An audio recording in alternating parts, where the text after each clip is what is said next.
Click করুন অ্যাপের bell আইকনে আর সাবস্ক্রাইব করুন এবিপি আনন্দ। সব সময় থাকুন খবরে। শ্রীরামকৃষ্ণ তখন অসুস্থ। চিকিৎসার জন্য দক্ষিণেশ্বর ছেড়ে আশ্রয় নিয়েছেন শ্যামপুকুরের এক বাড়িতে। তার মধ্যেই এলো কালী পুজো। সেদিন তার গৃহী এবং সন্ন্যাসী ভক্তরা শ্রীরামকৃষ্ণকেই কালী জ্ঞানে পুজো করলেন। আমরা ঘুরে দেখলাম অবতার বরিষ্ঠ শ্রীরামকৃষ্ণের পুণ্য জন্মভূমি। কামারপুকুরের আনাচে কানাচে এখনো জীবন্ত হরেক কিংবদন্তি।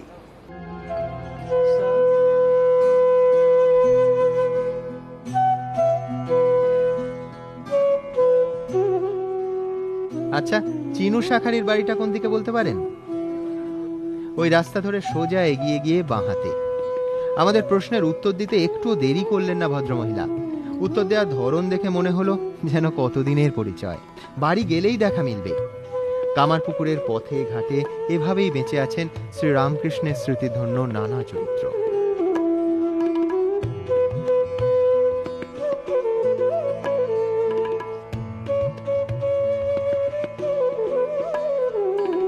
যুগবতার শ্রীরামকৃষ্ণের পূর্ণ জন্মভূমি কামারপুকুর।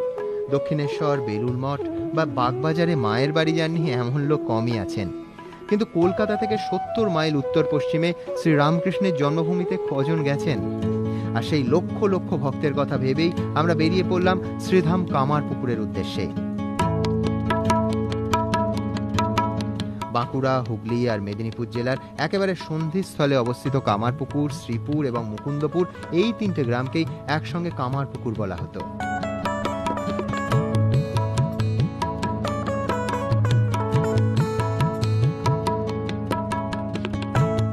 দ্বিতীয় হুগলি সেতু পেরিয়ে আমাদের গাড়ি গিয়ে পড়ল দুর্গাপুর এক্সপ্রেসওয়েতে। চোখের সামনে কামারপুকুরের কল্পিত ছবি, হাতে স্বামী শারদানন্দ রচিত শ্রী শ্রী রামকৃষ্ণ লীলা প্রসঙ্গ। কামারপুকুর সম্বন্ধে এর থেকে আকর গ্রন্থ আর কি বা আছে? আরামবাগের পর রাস্তা দুভাগে ভাগ হয়ে গেছে। বাঁদিকে রাস্তা ধরে আমরা এগিয়ে চললাম। রাস্তার দুধারে দৃশ্যপট বদলে গেল নিমেষে। কংক্রিটের বদলে হঠাৎই দুধারে গাছের সারি যেন অভ্যর্থনা জানাবে আপনাকে। নামি দামি কোম্পানির রঙের বদলে তখন শুধুই সবুজ, লাল মাটি, গরুর গাড়ির সারি, সরল সাদাসিধে এক ঝাঁক গ্রাম্য মুখ। নিমেষে ঠেলে দিল 150 বছর আগে। সেই সময় হুগলি জেলার এই বিস্তীর্ণ প্রান্তর জুড়ে ছিল সোনার ফসল। আর সেই সবুজ সাগরের মধ্যে গ্রামগুলো ছিল যেন ছোট্ট ছোট্ট দ্বীপ। আর এই সমৃদ্ধির লোভেই সে সময় এখানে বর্গী হামলা ছিল একেবারে চেনা ছবি। কামারপুকুরের অগ্নিকোণে রয়েছে মন্দারণগড়।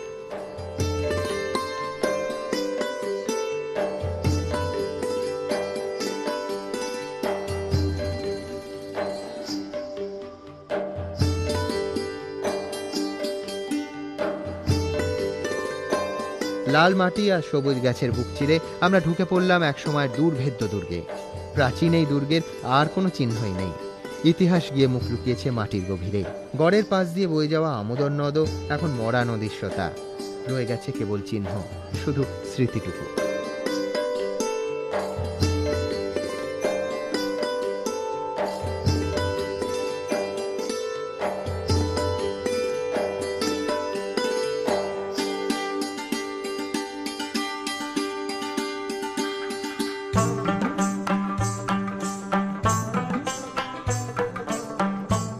এই হলো দেরে গ্রাম। এখানেই বাস করতেন সদাচারী ধর্মনিষ্ঠ ব্রাহ্মণ ক্ষুদিরাম চট্টোপাধ্যায়। গ্রামের জমিদার রামানন্দ রায় গ্রামেরই একজনের ওপর অসন্তুষ্ট হয়ে মিথ্যা অপবাদে আদালতে মামলা করেন। সাক্ষী হিসেবে দাঁড় করাতে চান সত্যনিষ্ঠ ক্ষুদিরাম চট্টোপাধ্যায়কে। কিন্তু রঘুবীর আর শীতলা দেবীর নিত্য পুজো না করে যিনি জলস্পর্শ করতেন না, সেই সত্যনিষ্ঠ ক্ষুদিরাম মিথ্যা মোকদ্দমায় সাক্ষী দিতে রাজিই ছিলেন না। রামানন্দ রায় এরপর তার বিরুদ্ধেও মিথ্যে মামলা করেন। ফলে চট্টোপাধ্যায় পরিবারের কাছে দেরে গ্রামে থাকা ক্রমশ অসম্ভব হয়ে পড়ছিল। এমন সময় ক্ষুদিরামের বন্ধু কামারপুকুরের সুখলাল গোস্বামী এগিয়ে এলেন তাদের সাহায্য করতে। নিজের বাড়ির কয়েকটা চালা ঘর আর 1 বিঘে 10 ছটাক জমি চিরকালের জন্য ছেড়ে দিলেন ক্ষুদিরামকে। দেরে গ্রামে ক্ষুদিরামের বাস্তুভিটে এখন মন্দিরে পরিণত। তারই পাশে বসত বাড়ির একটি মডেলও রয়েছে। রামানন্দ রায় যদি মিথ্যে মামলায় ক্ষুদিরামকে একেবারে সর্বশান্ত না করতেন, তাহলে শ্রীরামকৃষ্ণের জন্ম এই গ্রামেই হতো। আর এই বিষয় নিয়ে দেরে গ্রামের মানুষের আজও আক্ষেপ আছে। বন্ধু সুখলাল গোস্বামীর অনুরোধে সাড়া দিয়ে ক্ষুদিরাম চট্টোপাধ্যায় গৃহদেবতা রঘুবীর, 2 সন্তান আর স্ত্রীকে নিয়ে চলে এলেন কামারপুকুরে।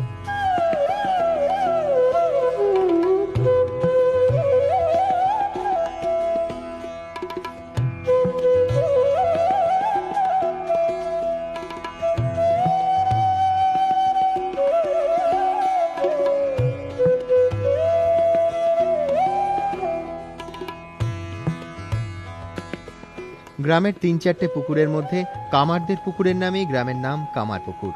লাহা এবং পাইনরাই ছিল সম্ভ্রান্ত বংশ। রঘুবীরের প্রসাদে এখানেই 2 সন্তান আর স্ত্রীকে নিয়ে ধর্মনিষ্ঠভাবে দিন কাটাতে থাকলেন ক্ষুদিরাম চট্টোপাধ্যায়। স্নেহ আর সরলতার প্রতিমূর্তি চন্দ্রা দেবীও দয়া আর ভালোবাসায় প্রতিবেশীদের মন জয় করেছিলেন। আর এই কয়েকদিনের মধ্যেই এই কামারপুকুরে জন্ম নিয়েছিলেন যুগবতার শ্রীরামকৃষ্ণ। তখন সেটা কেউ না জানলেও চন্দ্রাদেবীর নানা দেবদর্শন হতো। ক্ষুদিরাম চট্টোপাধ্যায়ও গয়ায় গিয়ে দেবস্বপ্ন লাভ করেন। অন্যদিকে যুগীদের শিব মন্দিরে পুজো দিতে গিয়ে অপূর্ব এক জ্যোতির দর্শন পান চন্দ্রাদেবী। শিবলিঙ্গ থেকে সেই জ্যোতি বেরিয়ে এসে তাঁর শরীরে প্রবেশ করে। যুগীদের এই শিব মন্দির আজও একই রকম রয়ে গেছে। ক্ষুদিরাম চট্টোপাধ্যায় তীর্থক্ষেত্র থেকে ফিরে এলে তাঁকে চন্দ্রাদেবী এই ঘটনা বলেন।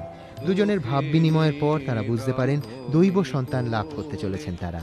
1836-এর 17ই ফেব্রুয়ারি, বাংলার 1242-এর 6ই ফাল্গুন, বুধবার শুক্লা দ্বিতীয়া তিথিতে চন্দ্রামণি দেবীর কোলা আলো করে জন্ম নেন এক অপূর্ব শিশু। অন্নপ্রাশনের সময় এরই নামকরণ হয় গদাধর চট্টোপাধ্যায়, গ্রামের সকলের আদরের গদাই।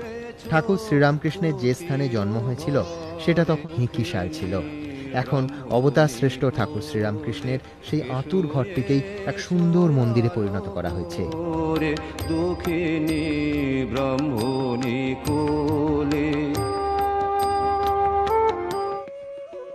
রামকৃষ্ণ মঠ ও মিশনের তত্ত্বাবধানে কামারপুকুরে শ্রী শ্রী ঠাকুরের জন্মস্থান ও বাসভূমি এখনো প্রাণবন্ত রয়েছে।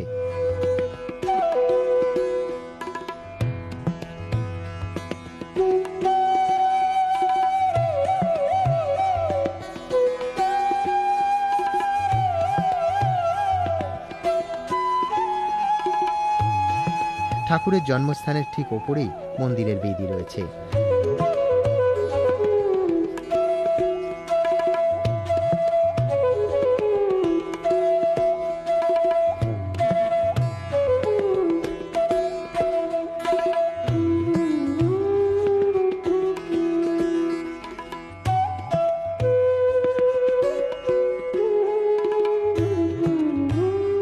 চুনার পাথরের তৈরি এই মন্দিরের নকশা করেছিলেন শিল্পী নন্দলাল বসু। আসুন ঘুরে দেখি পূর্ণভূমির প্রতিটি স্থান।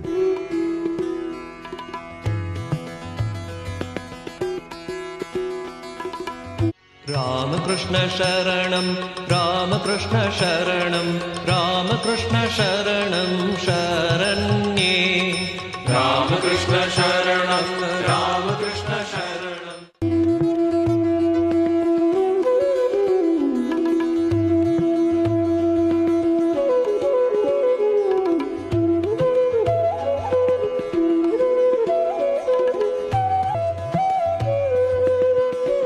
ছোটবেলা থেকে যতদিন কামারপুকুরে ছিলেন এই ঘরেই থাকতেন ঠাকুর শ্রীরামকৃষ্ণ। শ্রী শ্রী মাকে তিনি বলেছিলেন, কামারপুকুরে থাকবে, শাক বুনবে, শাক ভাত খাবে আর হরি নাম করবে। তোমায় ভক্তরা যে যেখানেই নিজেদের বাড়িতে আদর করে রাখুক না কেন, কামারপুকুরে নিজের ঘরখানি নষ্ট করো না।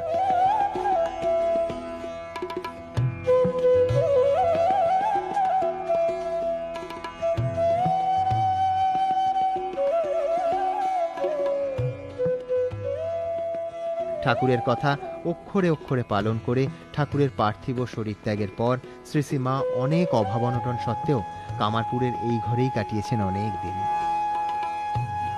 ঠাকুরের ঘরের সামনেই রয়েছে শ্রী শ্রী রঘুবীরের মন্দির। পূর্বদ্বারই এই মন্দির আগে মাটির দেয়ালের ছিল।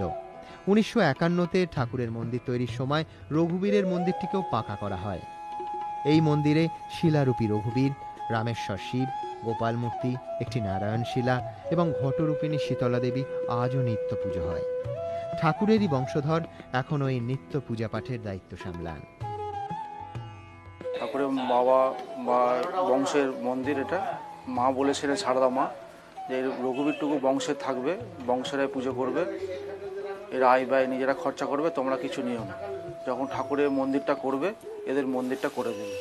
আমরা প্রতিদিন আসি, আমরা এসে রঘুবীরের পুজো ভোগ করে বন্ধ করে বাড়ি চলে যাই। ঠাকুরের বাবা একবার গ্রামান্তরে গেছিলেন, গাছের তলায় উনি বিশ্রাম করছিলেন, তখন স্বপ্ন দিল যে আমি এখানে অনাহারে পড়ে আছি, আমাকে নিয়ে চল। তখন ঠাকুর বাবা দেখলেন একটা বিষধর সাপ রঘুবীরকে নিয়ে বসে আছেন। জয় রঘুবীর বললেন, সাপটা মিলিয়ে গেল। তারপর রঘুবীরকে মাথায় করে নিয়ে এসে বসালেন। আর নারায়ণশিলা গোপাল আছেন, লক্ষ্মী দিয়ে পুজো করতেন ঠাকুরের ভাইজি। ঠাকুরের বাবার হচ্ছে রঘুবীর, শীতলা আর শিব। ঠাকুরের ঘরের পাশেই রয়েছে তার দাদার ঘর। দুটি ঘরের মাঝখানে যে দরজাটি রয়েছে সেটি ছিল হালদার পুকুরে যাওয়ার রাস্তা। চন্দ্রাদেবী থেকে শ্রী শ্রী মা সকলেই এই পথে স্নানে যেতেন। দালান পেরিয়ে ওপারে রয়েছে বৈঠকখানা, আর এই ঘরে বসেই ঠাকুর বাইরের লোকজনের সঙ্গে দেখা করতেন। বৈঠকখানার ঘরের পূর্ব পাশেই রয়েছে ঠাকুরের নিজের হাতে লাগানো আম গাছ। এখন তা ফলে ফুলে ভরে গোটা মন্দিরকে ছায়াদান করছে।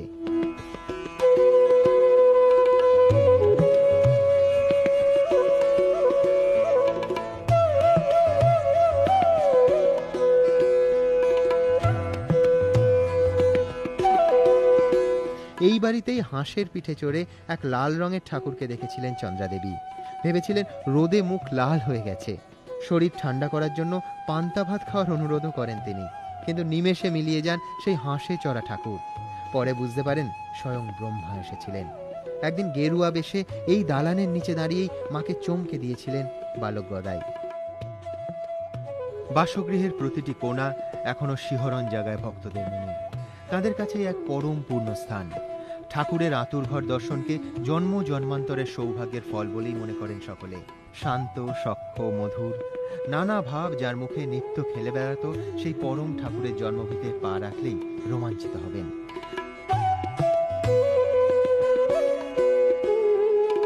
কামারপুকুরে এসে রোমাঞ্চিত হয়েছিলেন স্বয়ং নেতাজি সুভাষচন্দ্র বসুও। স্থানীয় কয়েকজন ছাড়া এই ঘটনা বিশেষ কেউ জানেন না। কথায় কথায় সেই ঘটনার কথা আমাদের জানালেন কামারপুকুরে মঠের অধ্যক্ষ স্বামী বিশ্বনাথানন্দ। ঘটনা একটু বলি, নেতাজির জীবনের সঙ্গে সংযুক্ত, সকলেরই ভালো লাগবে। নেতাজি এসেছেন এক সময়তে, তারপর সকালে নেতাজিকে খুঁজছে, কোথায় গেল নেতাজি। খুঁজতে খুঁজতে তখন এইসব বসতি ছিল না। যে দেখছেন শ্রীরামকৃষ্ণ যে বটবৃক্ষ তলেতে তপস্যা করতেন, নেতাজি সেই গাছটিকে ধরে দাঁড়িয়ে আছে। নেতাজির কাছে যে জিজ্ঞেস করছেন, কি করছেন মশাই, কি করছেন আপনারা জানেন না? এখানে একদিন স্বয়ং ভগবান কঠোর তপস্যা করে আমাদের জন্যে রেখে গেছেন বিরাট সম্পদ। সেই সম্পদের অধিকারী আমরা, তাই এখানে এসেছি ধরে দাঁড়িয়ে। একবার নেতাজি গিয়েছেন কামারপুকুর ভ্রমণে। সকালে তাকে দেখতে না পেয়ে খোঁজাখুঁজি শুরু করলেন সঙ্গীরা। তারপর দেখেন শ্রীরামকৃষ্ণ যে বটগাছের তলায় বসে তপস্যা করেছিলেন, নেতাজি সুভাষচন্দ্র বসু সেই গাছটি জড়িয়ে ধরে দাঁড়িয়ে আছেন। সঙ্গীদের ডাকে সম্বিত ফিরল। নেতাজি বলেছিলেন, এখানে স্বয়ং ভগবান একদিন তপস্যা করে আমাদের জন্য রেখে গিয়েছেন বিরাট সম্পদ। কামারপুকুরে শ্রীরামকৃষ্ণ মঠে নিয়ম নিষ্ঠা সহকারে নিত্য ঠাকুরের পুজো হয়। দিনের পুজো শুরু হয় মঙ্গল আরতি দিয়ে, কিন্তু তার আগে ঠাকুরকে ঘুম থেকে জাগানো হয়। সে এক আশ্চর্য দৃশ্য।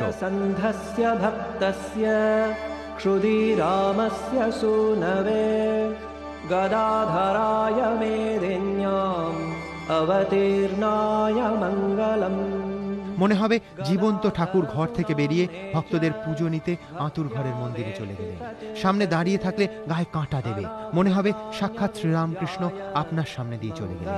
ব্রহ্মচারিণে ভবতারণ দক্ষায়া সন্নিধৌ দক্ষিণেশ্বরে অপূর্ব কালিকা পূজা নিরতায়াস্তু মঙ্গলম।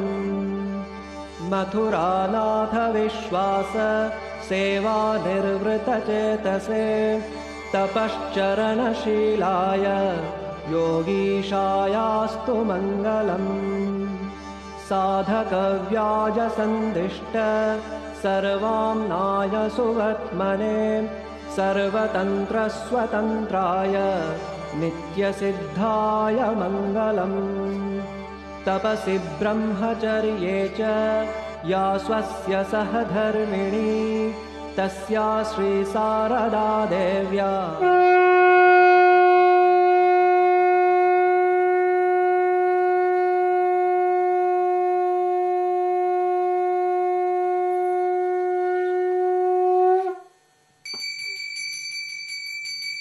পবিত্র শঙ্খধ্বনির পর শুরু হলো মঙ্গল আরতি। ঘড়িতে তখন ভোর 4:30।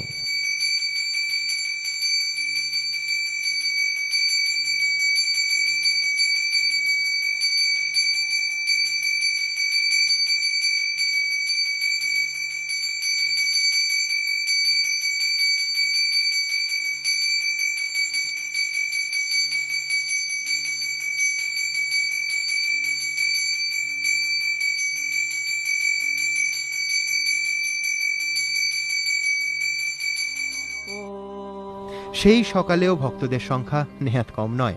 পুজো আরতি দিতে সকলেই উৎগ্রীব। রাজিতম নির্বিকল্পম সদসদখিল ভেদাতীতমেকস্বরূপম। ঠাকুরের মন্দিরের সামনেই আছে সংলগ্ন নাট মন্দির। এখানেই প্রাত্যহিক আরাত্রিক ভজন হয়। তারপর দিন বাড়ার সঙ্গে সঙ্গে বাড়তে থাকে কর্মকাণ্ড। তবে সবটাই পরিচালিত হয় একেবারে ঘড়ির কাঁটা ধরে। সারাদিন অগণিত ভক্ত মনের বাসনা উজাড় করে দেন শ্রীরামকৃষ্ণের বাসগৃহে।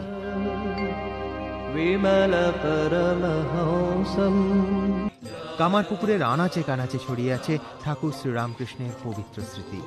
হালদার পুকুর থেকে আনুরে বিশালাক্ষী মন্দির, লক্ষ্মীজলার আলপথ থেকে ভূতির শ্মশান, পরম পূর্ণ সেই সব স্থানে সারাদিন ঘুরে বেড়ালাম আমরা।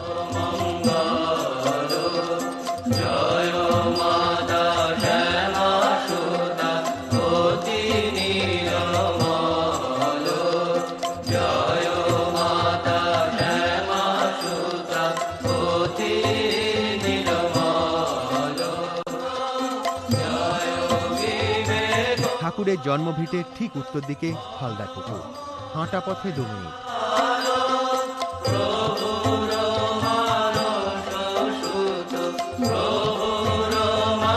স্নান থেকে রান্না, শ্রীরামকৃষ্ণের বাড়ির সব কাজেই ব্যবহৃত হতো এই হালদার পুকুরের জল। স্নানের জন্য স্ত্রী পুরুষের জন্য আলাদা ঘাটের ব্যবস্থা ছিল। শ্রীরামকৃষ্ণের ছোটবেলার নানা ঘটনার সঙ্গে হালদার পুকুর বিশেষভাবে জড়িত। সঙ্গীদের সঙ্গে মিলে বালক গদাধর পুকুরে সাঁতার কাটা থেকে শুরু করে নানা রকম খেলায় মেতে উঠতেন। এই হালদার পুকুরেই ঘটেছিল গদায়ের জীবনের সেই স্মরণীয় ঘটনা। একদিন ছোট্ট গদাই সঙ্গীদের সঙ্গে মেয়েদের ঘাটে স্নান করছেন। জল ছিটাচ্ছেন, জল নিয়ে খেলা করছেন, মেয়েদের গায়েও সেই জলের ছিটে লাগছে। তাতে বিরক্ত হয়ে একজন মহিলা বললেন, এই ঘাটে ছেলেদের ঢোকা নিষেধ। ধমক খেয়ে অন্য ছেলেরা চলে গেলেও কৌতূহলী গদায়ের ছিল গভীর জিজ্ঞাসা, কেন মহিলা পুরুষদের জন্য আলাদা ঘাটের ব্যবস্থা? পরপর 3 দিন গাছের আড়াল থেকে মেয়েদের স্নান করা দেখলেন বালক গদাধর। তারপর সেই মহিলাটির কাছে গিয়ে তার সরল স্বীকারোক্তি, পরশু 4 জনকে স্নান করতে দেখেছেন, কাল 6 জনকে, আজ 8 জনকে। কই, কিছুই তো হলো না। মহিলাটি হেসে হেসে গদায়ের মার কাছে সবকিছু জানাতে চন্দ্রাদেবী গদাইকে ডেকে বুঝিয়ে দিলেন। বললেন, এতে গদায়ের কিছু হয়নি ঠিকই, কিন্তু মেয়েরা এতে অপমানিত বোধ করেন। আর মহিলারা যেহেতু গদায়ের কাছে মাতৃর সমান, তাই তাদের অপমান হয় এমন কোনো কাজ করা কি ভালো? মায়ের এই কথার পর গদাই আর কখনো এমনটা করেনি।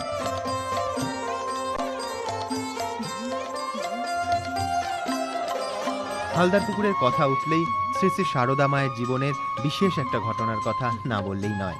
শ্রী শ্রী মার তখন 13 কি 14 বছর বয়স। তখন বেশ কিছুদিন তিনি কামার পুকুরে ছিলেন। এই সেই খিড়কির দরজা, এখান থেকেই শ্রী শ্রী মা রোজ হালদার পুকুরে স্নান করতে যেতেন। কিন্তু একা স্নানে যেতে ভয় পেতেন মা। আশ্চর্যের বিষয়, এরপর থেকেই শ্রী শ্রী মা দেখতে পেতেন যখনই হালদার পুকুরে তিনি স্নান করতে যাচ্ছেন, তখনই তার সামনে আর পেছনে 4 জন করে কিশোরী তার সঙ্গে যাচ্ছেন। অপ্রত্যাশিতভাবে প্রতিদিন স্নানের সময় তাদের সঙ্গিনী রূপে পেয়ে মা নিশ্চিন্ত হয়েছিলেন। মা ভেবেছিলেন মেয়েগুলি নিশ্চয়ই গ্রামেরই কেউ হবে, কিন্তু বাড়ি পৌঁছানো মাত্র তারা অদৃশ্য হয়ে যেতেন। শ্রীশ্রীমার ভয়ে কাটাতে যে দৈব প্রেরিত হয়ে অষ্টসখী তার নিত্য সঙ্গী হয়েছিলেন, তা বুঝতে আর বিলম্ব হয়নি তার। শ্রীশ্রীমায়ের খুব আক্ষেপ ছিল তিনি গঙ্গা স্নানে যেতে পারছেন না। একদিন তিনি স্বচক্ষে দেখেন ঠাকুরের পায়ের তলা দিয়ে গঙ্গা বইছে আর তা গিয়ে মিশছে এই হালদার পুকুরে। সেই থেকে কামার পুকুরের মানুষ আজও গঙ্গা হিসেবে দেখেন এই হালদার পুকুরকে।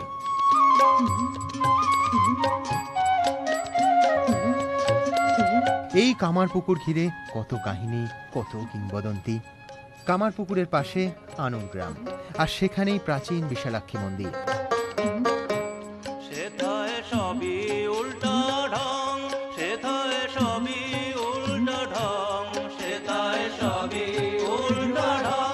কামার পুকুর থেকে বেরিয়ে পড়লাম আমরা বিশালাক্ষীর উদ্দেশ্যে।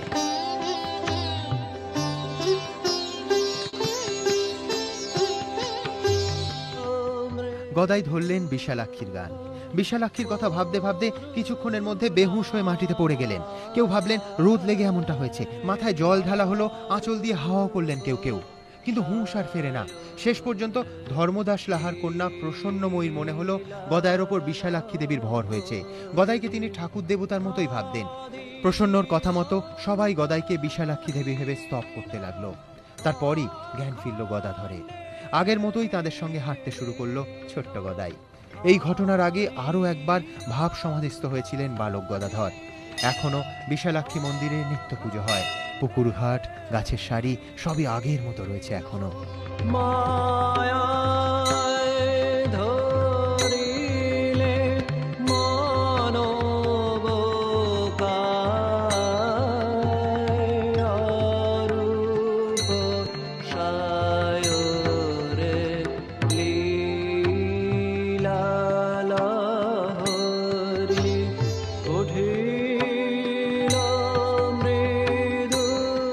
আনুর থেকে ফেরার পথেই আমরা পেলাম ক্ষুদিরাম চট্টোপাধ্যায়ের সেই 1 বিঘে 10 ছটাক জমি লক্ষ্মীজলাকে। জলমগ্ন এই আলপথকে দেখেই মনে পড়ে গেল অদ্ভুত সেই ঘটনার কথা। গদায়ের তখন 6 বছর বয়স। গ্রামের পাশে লক্ষ্মীজলার আলপথে মুড়ি খেতে খেতে যাওয়ার সময় হঠাৎই আকাশে এক সারি বক দেখতে পান। ঘন কালো মেঘের বুকে সাদা বকের সারি দেখে প্রথমবার ভাব সমাধিস্থ হয়ে পড়েন গদাধর। জ্ঞান ফিরতে তিনি বলেছিলেন, আকাশের শোভা দেখে এমনটা হয়েছিল। বাইরে হুঁশ না থাকলেও ভেতরে হুঁশ ছিল, আনন্দে ভরে উঠেছিল হৃদয়। রামকৃষ্ণ শরণম রামকৃষ্ণ শরণম রামকৃষ্ণ শরণম শরণ্যে রামকৃষ্ণ শরণম রামকৃষ্ণ শরণম। লক্ষ্মীজলা থেকে এগিয়ে গিয়ে বাঁদিকে ঘুরে এক ভদ্রলোককে জিজ্ঞাসা করতেই দেখিয়ে দিলেন সীতানাথ পাইনের বাড়ি সংলগ্ন যাত্রা মঞ্চটি। ছোট্ট গলির মতো রাস্তা, মনে হবে 150 বছর আগের কামার পুকুরে ঘুরে বেড়াচ্ছেন আপনি।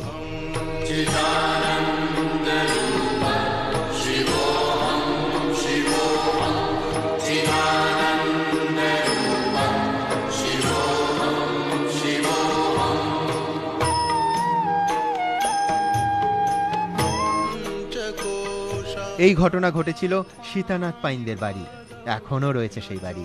পাশ দিয়ে একটু এগিয়ে গেলেই দুর্গাদাস পাইনদের বাড়ি, যিনি গর্ব করে বলতেন এই বাড়ির ভেতর বাইরের কোনো পুরুষ মানুষ ঢুকতে পারে না। বাড়ির কর্তার এই অহংকার তাঁতিনির বেশে ভেঙে দিয়েছিলেন শ্রী শ্রী রামকৃষ্ণ। কামার পুকুরে এখনও দুর্গাদাসদের বাড়িটি রয়েছে, যদিও বংশধরদের কেউই আর সেখানে থাকেন না। দুর্গাদাস পাইনদের বাড়ি থেকে সোজা গিয়ে ডান দিকেই লাহাদের বাড়ি। এরই লাগোয়া লাহাদের পাঠশালা। এই পাঠশালারই ছাত্র ছিলেন ছোট্ট গদাই। বালক গদাধর 5 বছর বয়সে এই পাঠশালায় ভর্তি হয়। মেধাবী গদাধর ভর্তির অল্প সময়ের মধ্যেই লিখতে পড়তে সমর্থ হয়। যদিও পড়াশুনো থেকে পুরাণ কথা আর যাত্রা গান শুনতেই তার অনেক বেশি ভালো লাগতো। শুভঙ্করীর অঙ্ক গদাধরের কাছে ধাঁধা লাগলেও তার হাতের লেখা ছিল খুব সুন্দর। গদাধর সুবাহু, জগদ্দারপালা প্রভৃতি গ্রন্থের যে অনুলিপি করেছিল তা এখনও বেলুর মঠে সযত্নে রাখা আছে।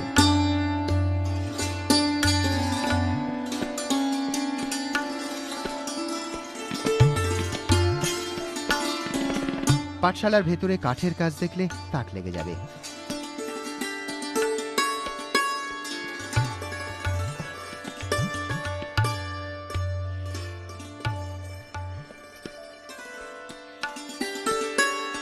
পাঠশালার ঠিক পাশেই আছে লাহাদের দুর্গা মণ্ডপ।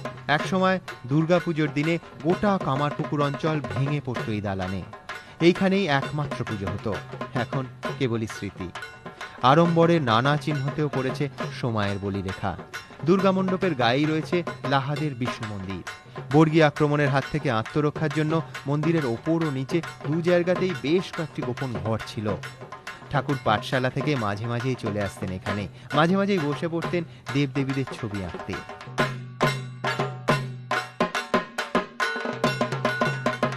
বিষ্ণু মন্দির থেকে বেরিয়ে লাহাদের পাঠশালাকে বাঁ হাতে রেখে এগিয়ে গিয়ে ডান দিকে মোড় বেঁকতেই গোপেশ্বর শিব মন্দির।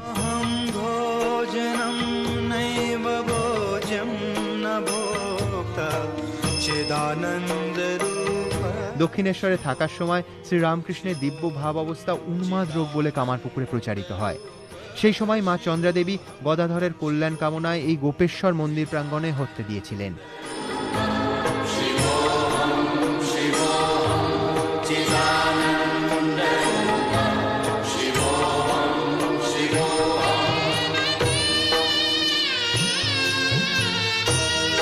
তারপরই স্বপ্নাদেশ পান, মুকুন্দপুরের শিবের নিকট হত্যে দাও, মনস্কামনা পূর্ণ হবে। সেখানেও হত্যে দেন তিনি। গোপেশ্বর শিব মন্দির থেকে এগিয়ে ডান দিকে ধনী কামারনির বাস্তুভিটে।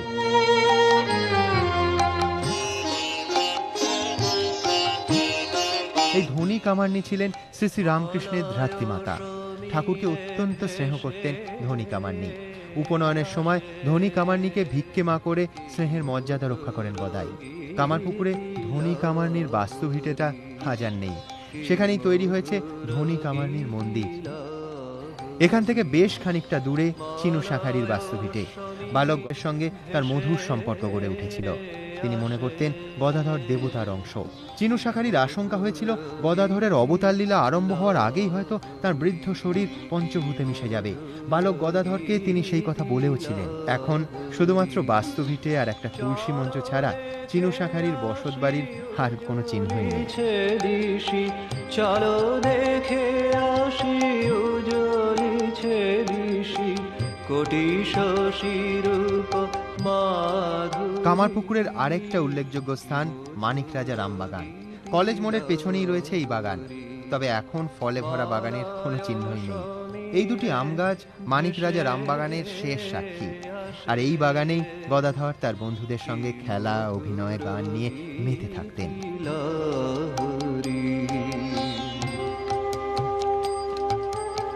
মানিকচন্দ্র বন্দ্যোপাধ্যায় ছিলেন ভূষশুভ গ্রামের এক ভক্তিমান ব্রাহ্মণ।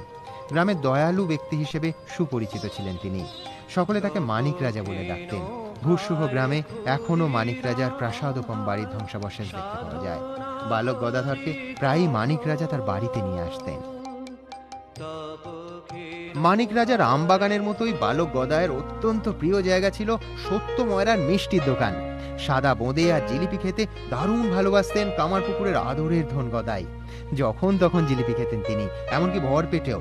মজা করে বলতেন, জিলিপি হলো লাট সাহেবের গাড়ি, জিলিপি পেটে গেলে বাকি খাবাররা পথ ছেড়ে দেয়। সেই সত্য ময়রার বংশধররাই এখনো দোকানটা চালাচ্ছেন। গদায়ের বালক সুলভ নানা আচরণের মধ্যেই মুখে দিত দিব্যভাব। না হলে সেই ছোট বয়সে কেউ শ্মশানে গিয়ে ঘন্টার পর ঘন্টা কাটাতে পারে? ভূতির শ্মশানে পৌঁছে আজও রীতিমতো গায়ে কাঁটা দিয়ে ওঠে।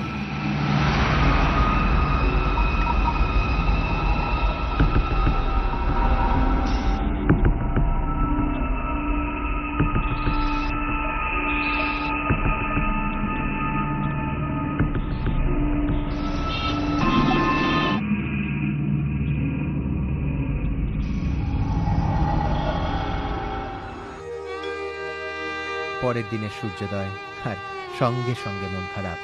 ফিরতে হবে শ্রীধাম কামারপুকুর ছেড়ে, চলে যেতে হবে কলকাতায়। আমাদের কামারপুকুর দর্শন প্রায় শেষ। ধীরে ধীরে পশ্চিমের আকাশে ঢলে পড়ল সূর্য। মন্দিরে তখন সন্ধ্যারতির শঙ্খধ্বনি।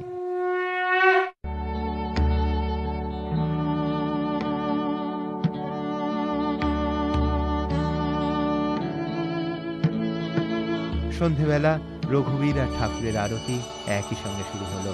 সে এক অপূর্ব দৃশ্য। সমবেত সন্ন্যাসী এবং অগণিত ভক্তমণ্ডলী একই সঙ্গে গেয়ে উঠলেন স্বামীজি রচিত গান।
আরতি শেষে স্তব গানে ভরে উঠল পবিত্র পুণ্যভূমি।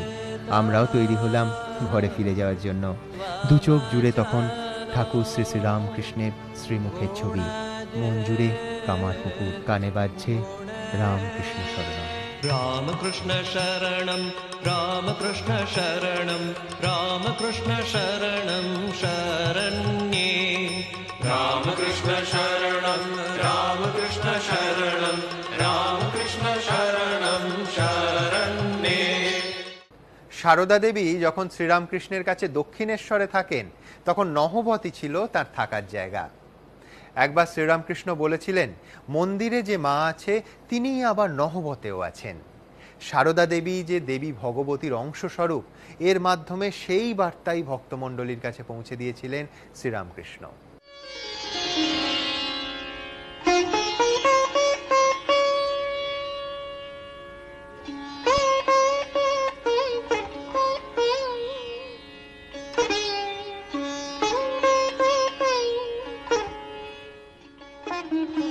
বৈকুণ্ঠ থেকে লক্ষ্মী এলেন পৃথিবীর এই মাটিতে, জয়রামবাটিতে। গ্রামখানি যে ধন্য হলো মায়ের চরণ ধুলিতে, জয়রামবাটিতে।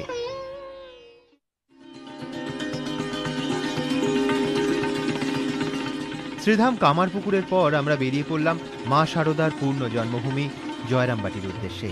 কলকাতা থেকে প্রায় ৭৪ মাইল উত্তর পশ্চিমে শ্রী শ্রী মায়ের পূর্ণভূমিতে ৩ রাত্রি কাটানো নাকি জন্ম জন্মান্তরের পুণ্যের ফল। দ্বিতীয় হুগলি সেতু পেরিয়ে ভায়া দুর্গাপুর এক্সপ্রেসওয়ে আমরা পৌঁছে গেলাম আরামবাগ। আরামবাগ থেকেই রাস্তা দুভাগ হয়ে গেছে।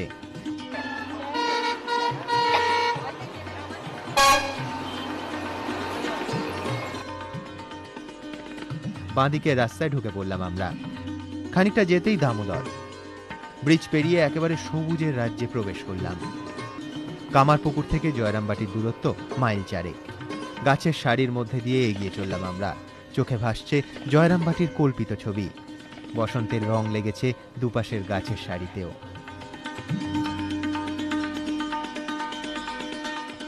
রাস্তার দুপাশে শুকোতে দেয়া ধান, পুকুর ভর্তি হাঁস আমাদের পৌঁছে দিল একেবারে অন্য এক জগতে। বাঁকুড়া জেলার বিষ্ণুপুর মহকুমার অন্তর্গত কোতলপুর থানার এই ছোট্ট গ্রামটি মা লক্ষ্মীর কৃপা দৃষ্টিধন্য। অন্যান্য গ্রামের থেকে অনেক সমৃদ্ধ। জয়রামবাটির উত্তরে আমোদর নদ। গ্রামের মাটি অত্যন্ত উর্বর, তবে শ্রী শ্রী মায়ের আবির্ভাবের আগে সেখানে তেমন কোনো প্রাচুর্যই ছিল না। জয়রামবাটির পথে সবুজ ফসল আমাদের মনকে যেন আরো সতেজ করে দিল। মাইল ফলক দেখে মনও নেচে উঠল। জয়রামবাটি আর মাত্র 1 কিলোমিটার।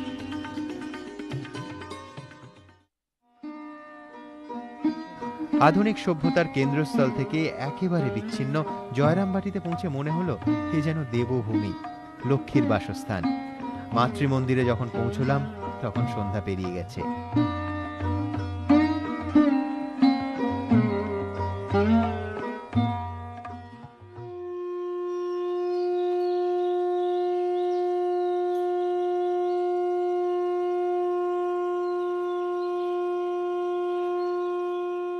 পরের দিন মন্দিরে মঙ্গল আরতি দিয়ে শুরু হলো দিন। ঘড়িতে তখন ঠিক 4:30। পবিত্র শঙ্খধ্বনির পর শুরু হলো আরতি। মন পৌঁছে গেল আশ্চর্য এক শান্তির জগতে। ভোরের আলো ফুটতে তখনও ঢের দেরি। ॐ मातः समस्तजगतां परमस्य पुंसः शक्तिस्वरूपिणि शिवे करुणार्द्रचित्ते लोकस्य शोकशमनाय कृतावतारे श्रीशारदेस्तु शिवदे तव सुप्रभातम्। আর কি আশ্চর্য, ওই ভোরেও ভক্তের সংখ্যা নেহাত কম নয়। সূর্যোদয়ের সঙ্গে সঙ্গে শুরু হয়ে গেল আমাদের জয়রামবাটি দর্শন।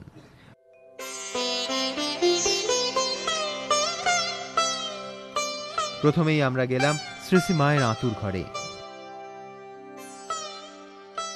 মায়ের জন্মস্থানের ওপরেই তৈরি হয়েছে মাতৃমন্দির। এটাই শ্রী শ্রী মার বাবা রামচন্দ্র মুখোপাধ্যায়ের আদি বাস্তুভিটে। এই বাড়িতেই 1260 বঙ্গাব্দের 8ই পৌষ, ইংরেজির 1853 সালের 22শে ডিসেম্বর বৃহস্পতিবার সন্ধ্যায় কৃষ্ণা সপ্তমী তিথিতে মা শ্যামা সুন্দরী দেবীর কোল আলো করে জন্ম নেয় ফুটফুটে এক মেয়ে। শ্রী শ্রী মায়ের জন্মের সময় নাকি জয়রামবাটির বাড়িতে বাড়িতে সন্ধে প্রদীপ জ্বালিয়ে মেয়েরা লক্ষ্মী পুজো করেছিলেন। আর ঠিক তেমনই সময় বৈকুণ্ঠ থেকে স্বয়ং লক্ষ্মী অবতীর্ণ হলেন মুখোপাধ্যায় পরিবারে।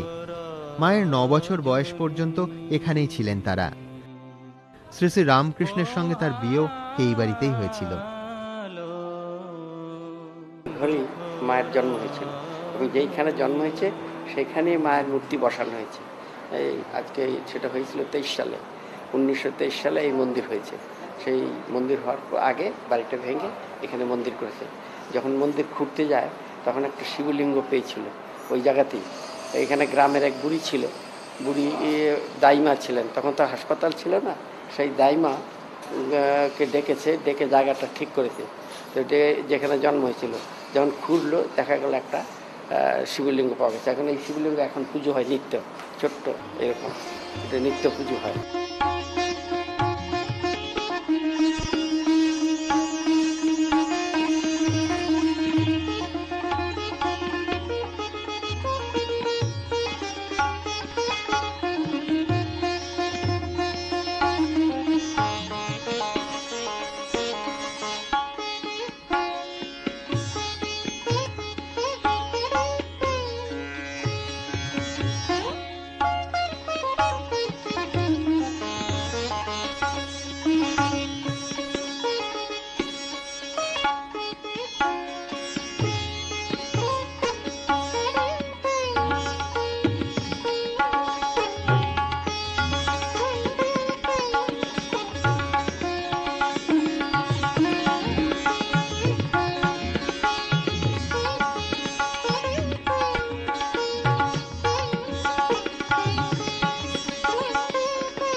সালের 19 এপ্রিল অক্ষয় তৃতীয়ার পূর্ণ তিথিতে স্বামী শারদানন্দ মায়ের মন্দিরের প্রতিষ্ঠা করেন।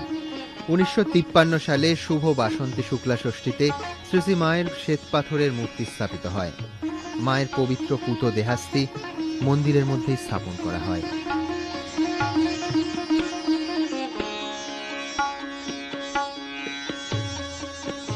মাতৃমন্দির থেকে বেরিয়েই দক্ষিণ পূর্ব কোণে রয়েছে মুখোপাধ্যায় বংশের প্রাচীন দেবালয়। পূর্ণপুকুরের পাড়ে দক্ষিণদ্বারী এই বাড়িতেই সুন্দর নারায়ণ নামে কূর্মাকৃতি ধর্মঠাকুর প্রতিষ্ঠিত রয়েছেন। ওই একই ঘরে শীতলা দেবী ও নারায়ণ শিলাও রয়েছে। এর পাশের ঘরটিতে একসময় কালী পুজো হতো। দেবালয়ের পাশেই রয়েছে মায়ের স্মৃতি বিজড়িত বিখ্যাত পূর্ণপুকুর। সেই সময় এই পুকুরের জল টলটল করত। এই পুকুরের জলই মা ব্যবহার করতেন। আজ বসন্তের শুরুতে পুকুরে জল নেই বললেই চলে।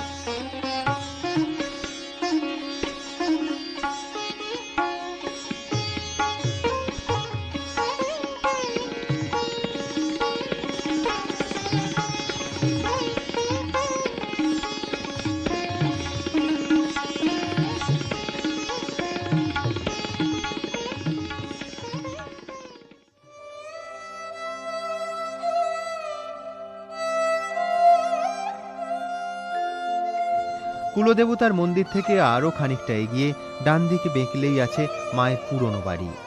পুরনো সেই সময় যেন এখনো ধরা রয়েছে এই চত্বরে। একই রকম রয়েছে সবকিছু। মনে হবে শ্রী শ্রী মা এখনই বেরিয়ে আসবেন তার ঘর থেকে।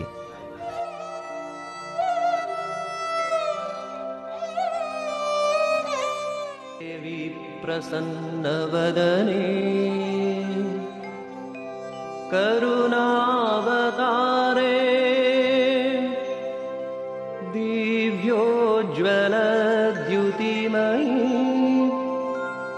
त्रिजगज्जनित्री कल्याणकारिणी। এখানে মায়ের ঘর ছাড়া শ্যামাসুন্দরী দেবীর ঘর এবং মায়ের পাগলি মামির ঘর রয়েছে। এই ঘরের সামনে দালানে বসেই মায়ের সেই বিখ্যাত ছবিটি তোলা হয়েছিল। मम हृत सरोजे मातर्विराज सततं मम हृत सरोजे वेदान्त। মা যেখানে বসে ছবি তুলেছিলেন সেখানে আলপনা দিয়ে আসন করা আছে। পাগলি মামির পাশের ঘরটিতেই ছিল মায়ের বৈঠকখানা। এখানেই মায়ের ত্যাগী ও গৃহী সন্তানরা এসে থাকতেন, আর এখানেই প্রথমবার মা জগদ্ধাত্রী পুজো করেছিলেন। 1875 সালে সারদা দেবীর মা শ্যামাসুন্দরী এক দৈব স্বপ্ন পান। গ্রামের কালী পুজোর জন্য যে চাল তিনি তৈরি করেছিলেন তা কেউ নিল না। ভারাক্রান্ত মনে তিনি শুয়ে আছেন, এমন সময় স্বপ্নে পেলেন এক দেবীকে। সেই দেবী বলছেন, কালীর চাল আমি খাবো। পরের দিন সকালে মেয়েকে জিজ্ঞাসা করে জানতে পারেন, লাল রং পায়ে পা ঠেসান দিয়ে যে ঠাকুর দর্শন দিয়েছিলেন তার নাম জগদ্ধাত্রী। সেই পুজো শুরু হলো। পরের বছর শ্যামাসুন্দরী আর পুজো করতে চাননি, কিন্তু রাত্রে ফের স্বপ্ন দেখেন জগদ্ধাত্রী স্বয়ং বলছেন, আমরা তবে চললাম। সেই থেকে আজ পর্যন্ত প্রতি বছর জগদ্ধাত্রী পুজো হয়ে আসছে। শ্যামাসুন্দরী দেবীর ঘরের সামনে রয়েছে মায়ের রান্নাঘর।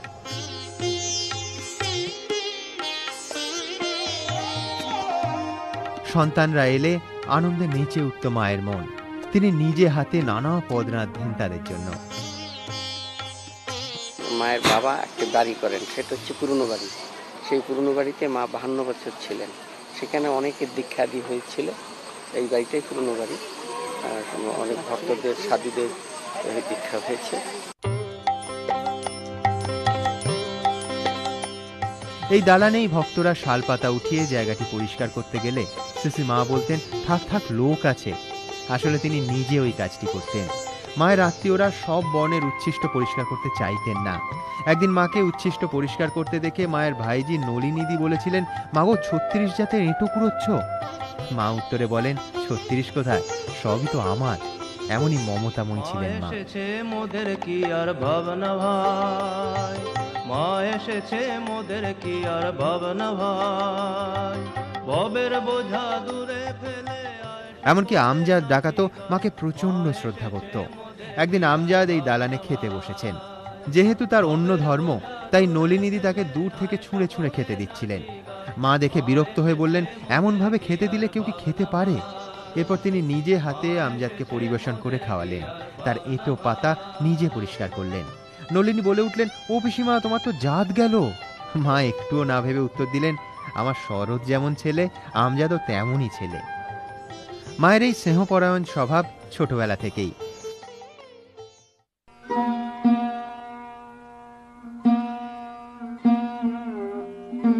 আঠারোশো 64-65 সালে বাংলায় দুর্ভিক্ষ দেখা দেয়। দেশ জুড়ে তখন অন্নের জন্য হাহাকার। রামচন্দ্র মুখোপাধ্যায় নিজে দরিদ্র হলেও পরম দয়ালু ছিলেন। নিজেদের জন্য মড়াই ভর্তি যে ধান জমিয়ে রেখেছিলেন তাই দিয়ে অন্নসূত্র খুললেন। ক্ষুধার্ত মানুষের পাতে গরম গরম খিচুড়ি ঢেলে দেয়া হতো, আর ছোট্ট সারদা তার ছোট্ট দুহাতে পাখার বাতাস করতেন। কেউ তাকে বলে দেয়নি। তিনি নিজে নিজেই তাদের খিচুড়ি ঠান্ডা করতেন।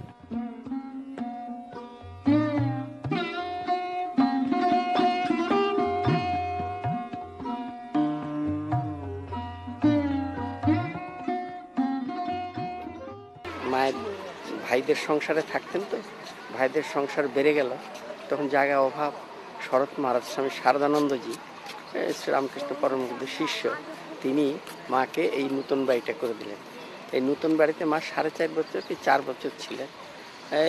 এই ঘরটা, সামনের ঘরটাতেই থাকতেন। পাশে শরৎ মহারাজ থাকতেন। আরটাতে রান্নাঘর, আরেকটাতে মায়ের ভাইজিরা থাকতো, নলিনী মাকে এরা ছিলেন।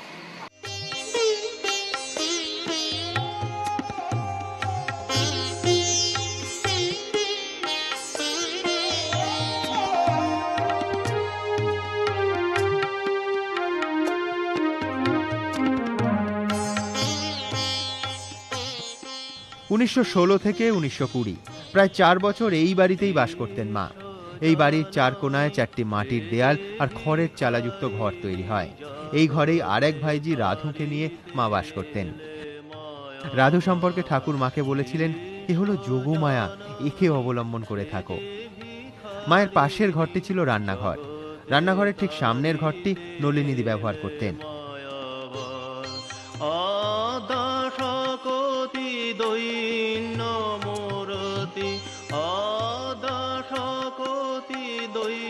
মায়ের নতুন বাড়িতে একটি জগদ্ধাত্রীর ছবি রয়েছে। শোনা যায় এই মূর্তিটি নাকি মা নিজে হাতে গড়ে পুজো করেছিলেন।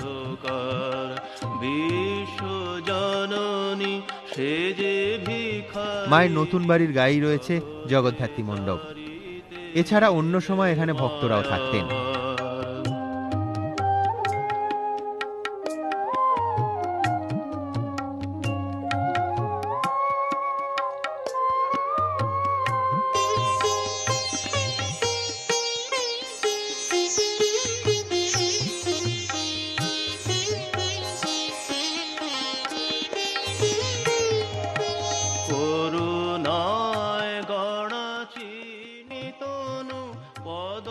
নতুন বাড়ি থেকে এগিয়ে গিয়ে 3-4টি বাড়ি পরেই রয়েছে ভানু পিসির বাস্তুভিটে।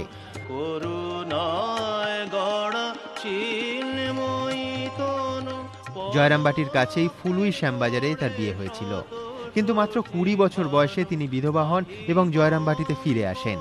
এই ভানু পিসির সঙ্গে মায়ের দারুণ সখ্যতা ছিল। প্রতিদিন তারা দেবপ্রসঙ্গ নিয়ে মেতে থাকতেন।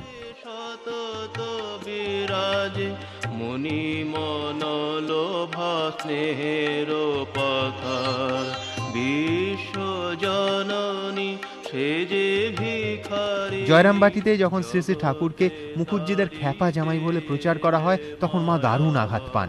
সেই সময় এই ভানু পিসির বাড়ি ছিল মায়ের একমাত্র শান্তির নীড়। ভানু পিসি মাকে দেবী জ্ঞানে শ্রদ্ধা করতেন। বিশ্বাসের জোরেই একদিন দেবী দর্শন হয় তার। এরকম প্রতি রোজই ভানু পিসি আসতেন সন্ধ্যার সময়, তাই মায়ের ভগবত প্রসঙ্গাদি হতো। একদিন ভানু পিসি একটু দেরি হয়ে গেল, তখন মা ধ্যানে বসে গেছেন। তো এসে যেই দেখছেন যে সেদিন চতুর্ভুজা দেবী রূপে দর্শন হয়েছিল, ভানু পিসি নিজেই সে কথা বললেন।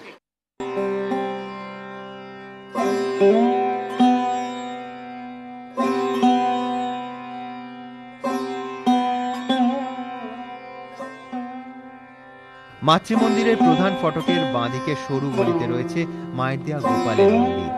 সেখানে পৌঁছে আমাদের সঙ্গে দেখা হয়ে গেল মায়ের ভাইপোর ছেলে গুরুপদ মুখোপাধ্যায়ের সঙ্গে, সম্পর্কে মায়ের নাতি। তার মুখেই শুনলাম গোপালের কাহিনী। আমার বাবা ভূদে মুখোপাধ্যায়। আমার বাবাকে নিয়ে মা গয়া, কাশী, বৃন্দাবন এসব তীর্থ করতে গেছিলেন। বৃন্দাবন থেকে গয়া, কাশী, বৃন্দাবন থেকে ঘুরে যখন আসছেন বৃন্দাবন হয়ে, তখন 2টি গোপাল বিগ্রহ নিয়ে এসেছিলেন। একটি আমার বাবাকে দিয়েছিলেন, সেবা পুজো করছি, আজও আছে। আর মা থাকতেন কলকাতার বাগবাজারে, সেখানে একটি গোপাল আছে, সে আজও আছে। গোপালের আজও নিত্য পুজো হয়। এর পাশেই রয়েছে কোলে পুকুর।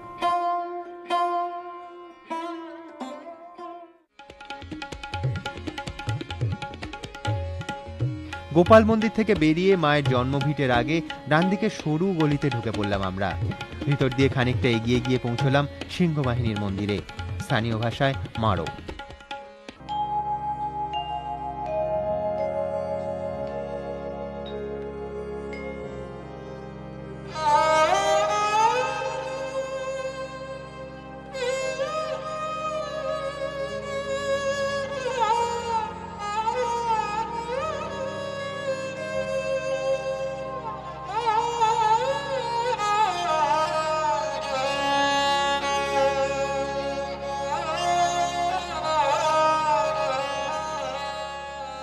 একবার শ্রীমা কঠিন পেটের ব্যাধিতে আক্রান্ত হন।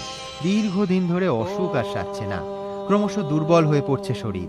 এমন অবস্থায় তিনি হত্যে দিয়ে পড়লেন সিংহবাহিনীর থানে। বলা হয় এখানেই দেবী 12-13 বছরের কামার মেয়ের বেশে দেখা দিয়ে দুরারোগ্য রোগের ওষুধ বলে দেন। অদ্ভুতভাবে এই ওষুধ খেয়েই খুব তাড়াতাড়ি সেরে ওঠেন মা। সেই থেকেই প্রচলিত হয় সিংহবাহিনীর মাহাত্ম্য। মা এতটাই বিশ্বাস করতেন যে সেখানকার মাটি কৌটোয় ভরে সব সময় নিজের কাছে রেখে দিতেন।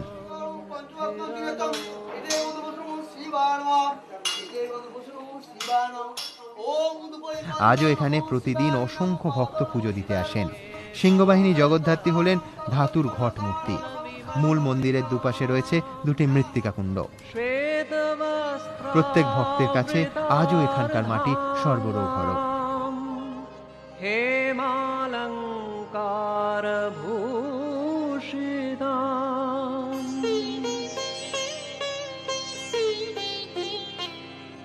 स्वक्रोडन्यस्तहस्ताञ्च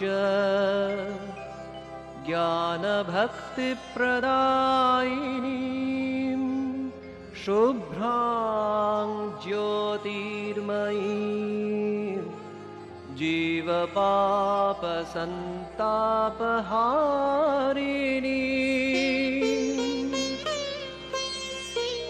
রামকৃষ্ণগত।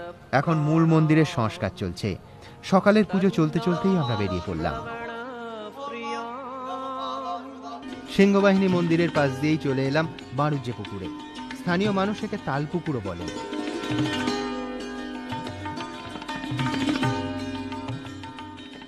একসময় এখানে প্রচুর তাল গাছ ছিল।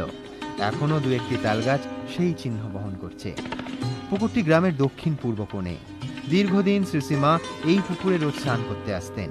গোটা গ্রামের লোক এই পুকুর থেকেই পানীয় জল সংগ্রহ করত।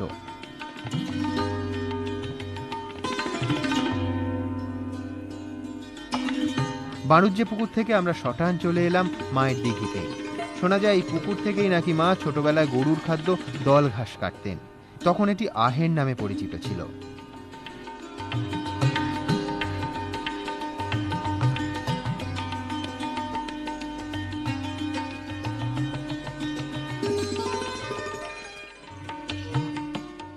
এবার লক্ষ্য শিহর। জয়রামবাটি ছাড়িয়ে আমাদের গাড়ি বাঁদিকের রাস্তা ধরে সোজা এগিয়ে চলল। এই পথে চলে গেছে শিহরে।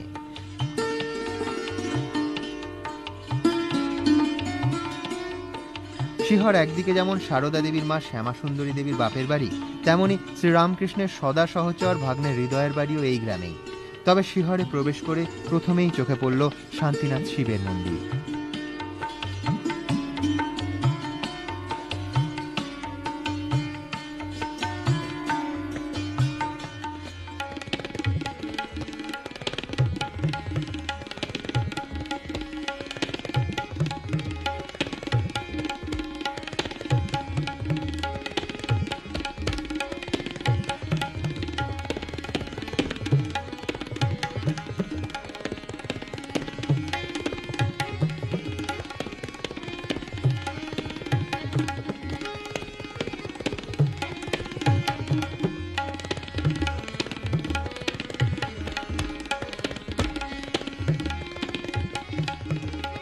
একবার শিব মন্দিরকে ঘিরে জমে উঠেছে উৎসব। কামারপুকুর থেকে সেখানে গান শুনতে এলেন শ্রীরামকৃষ্ণ। চিকের অন্য পারে ছোট্ট সারদাকে কোলে নিয়ে তখন বসে আছেন জয়রামবাটি থেকে আসা মহিলারা। আসো যখন বেশ জমে উঠেছে, একজন মহিলা কৌতুক করে সারদাকে জিজ্ঞেস করলেন, এখানে এত লোক আছে, এর ভেতরে কাকে তোর বিয়ে করতে সাধ হয়?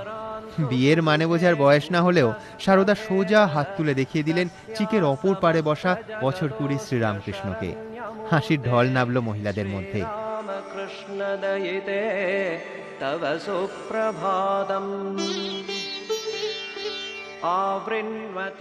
কয়েক বছর পর চন্দ্রমণি দেবী গদায়ের জন্য যখন মেয়ে খুঁজতে ব্যস্ত, তখন ঠাকুর বলে দিয়েছিলেন, জয়রামবাটির রামচন্দ্র মুকুজ্জের বাড়িতে খোঁজ করো, কোণে সেখানে কুটো বাঁধা হয়ে আছে।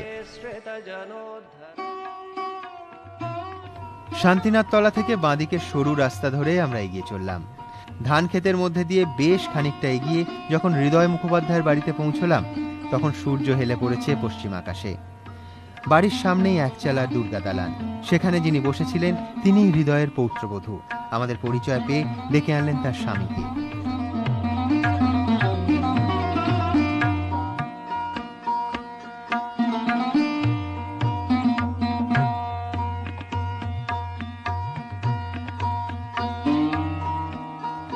এই মন্দিরে ঠাকুর 13 বছর বয়সে নিজে হাতে দুর্গা প্রতিমা তৈরি করে এখানে 13-14 দু বছর পুজো ঠাকুর নিজে করেছিলেন। তো তৃতীয় বছরের পুজোতে ঠাকুর কিন্তু আসতে পারেনি। তো ঠাকুরের যিনি ভাগ্নে হৃদয় মুখার্জি, তিনি আমার পিতামহ। তিনি দেখলেন যে মামার ইচ্ছাতেই মন্দির প্রতিষ্ঠা, তিনি প্রতিমা তৈরি করলেন, তিনি এখানে দুর্গোৎসব করে চলে গেলে, অতএব তৃতীয় বছরের পুজো যদি আমাকে করতে হয় তবে মামার অনুমতি না আনলে এখানে পুজো করতে পারবো না। সেই জন্য উনি দক্ষিণেশ্বর যে যাবেন এই স্থির সিদ্ধান্ত করলেন। গঙ্গা পার হয়ে দাদু যখন যেয়ে পৌঁছলেন তখন প্রথমেই ঠাকুর ভাগ্নেকে বলছেন, মাকে যখন আবাহন করে এসেছ তখন বিসর্জনের চিন্তা কেন তোমার শরীরে জেগে আছে? দাদু তখন ঠাকুরের পায়ে ধরে কাঁদতে থাকেন। তখন ঠাকুর বললেন, কাঁদিস না, দুঃখ করিস না, তুই ফিরে যা। মা তোর পুজো গ্রহণ করবেন, সেটা তুই প্রত্যক্ষ দেখতে পাবি। বোধন সপ্তমী অষ্টমী পুজো শেষে যখন সন্ধি পূজায় বসেছেন, সন্ধির যখনই আরতি তুলে দাঁড়িয়েছেন, দেখছেন প্রতিমার পাশে ঠাকুর এসে দাঁড়িয়ে গেছেন এবং দাদুকে যেই স্পর্শ করে ফেললেন, প্রথমেই দেবী চামুণ্ডা মূর্তি ধারণ করে আবির্ভূত হলেন। তারপরেই কালী, তারা, মহাবিদ্যা, ষোড়শী, ভুবনেশ্বরী, ভৈরবী, ছিন্নমস্তা, ধূমাবতী, বগলা, মাতঙ্গিনী, কমলার্তিকা, এই যে 10 রূপ ধারণ করেছিলেন, এই হল স্থান। একবার মামা ভাগ্নে মিলে মথুরবাবুর সঙ্গে তীর্থ করতে কাশী গেলেন। সেখানে গিয়ে শ্রীরামকৃষ্ণের দেখা হয় আরেক যোগী পুরুষ তৈলঙ্গ স্বামীর সঙ্গে। তিনি হাতে করে শ্রীরামকৃষ্ণকে যে শিবলিঙ্গটি দিয়েছিলেন সেটির আজও এখানে নিত্য পুজো হয়। মামা ভাগ্নেতে যে খাটটিতে শুতেন সেটি আজও অবিকৃত রয়েছে।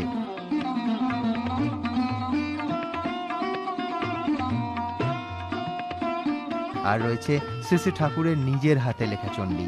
এই বাক্সের মধ্যেই রয়েছে সেই চণ্ডী। মামা ভাগ্নায় ওরা চলে গেলেন দক্ষিণেশ্বরে।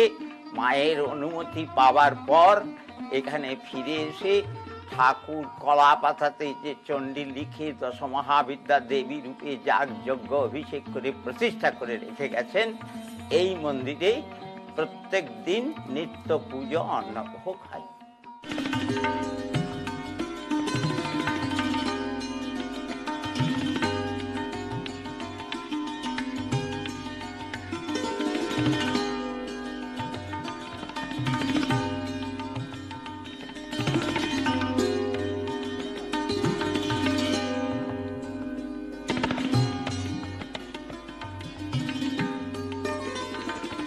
জয়রামবাটিতে থাকার সময় এই আমোদর নদেই বিশেষ বিশেষ দিনে মা শারদা স্নান করতেন। নিজে বলতেন গঙ্গা স্নান। এই আমোদর নদেই যোগিন মা গোপাল মাও স্নান করতেন। এই পূর্ণ স্মৃতিতে এখনও প্রতি বছর বাসন্তী অষ্টমীতে মায়ের গঙ্গা ঘাটে আমোদর রূপিণী মা গঙ্গার পূজা অর্চনা হয়। আমোদর নদের চারপাশে ঘুরে বেড়ালাম আমরা। অনুভব করার চেষ্টা করলাম শ্রী শ্রী মায়ের দিব্য উপস্থিতি। নদীর বুকে সহজ সরল এক ঝাঁক মুখ আমাদের পৌঁছে দিল সেই সময়।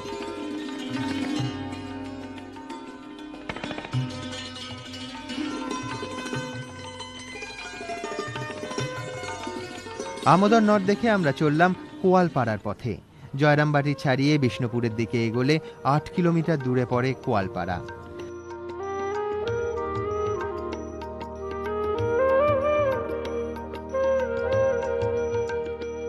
শারদা মা বিষ্ণুপুরে ট্রেন ধরতে যাওয়ার পথে এখানেই বিশ্রাম করতেন, তাই তিনি নিজেই একে বলতেন আমার বৈঠকখানা।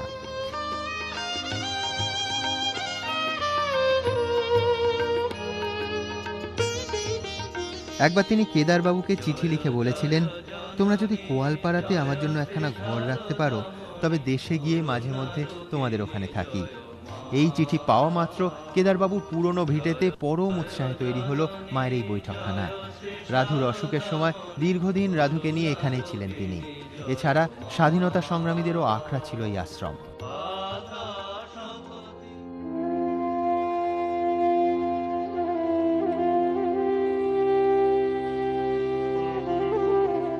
ঠাকুর ও মায়ের ছবি ছাড়াও মায়ের চরণ চিহ্ন এই আশ্রমের আরেকটি আকর্ষণ।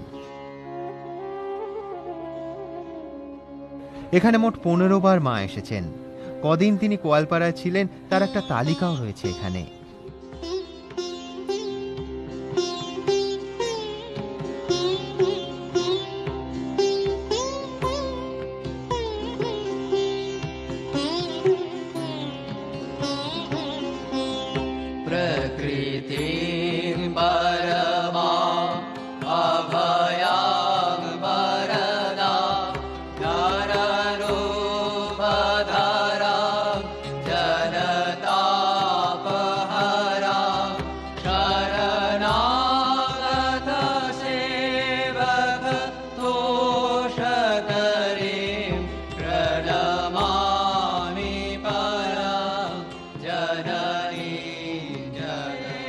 কোয়ালপাড়া থেকে আমরা চলে এলাম আবার জয়রামবাটিতে।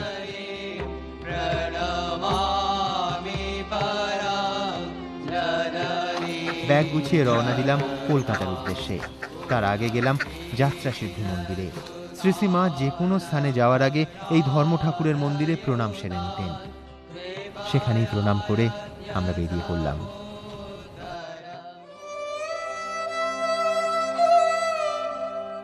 মন খারাপ করা বিকেলের রোদ্দুর গায়ে মেখে কলকাতার পথ ধরলাম আমরা। জয়রামবাটির আতিথেয়তা ছেড়ে যেতে ইচ্ছে করছিল না, কিন্তু ফিরতে যে হবেই। কলকাতার কাছাকাছি আসতেই আকাশ কালো করে ঝড় উঠল। তারপর শুরু হলো মুষলধারে বৃষ্টি। চারপাশ ঝাপসা হয়ে এলেও জয়রামবাটির স্মৃতি তখনও দু চোখে। মায়ের শ্রীমুখ, মন্দির, বসতবাড়ি। কালো মেঘের ফাঁকে ঢলে পড়া সূর্যকে দেখেই মনে হলো সন্ধ্যা আরতির কথা। এক নিমেষে যেন পৌঁছে গেলাম আবার জয়রামবাটিতে। সেখানে তখন শুরু হয়ে গেছে সন্ধ্যা আরতি। সেই সুরই কানে বাজতে থাকলো।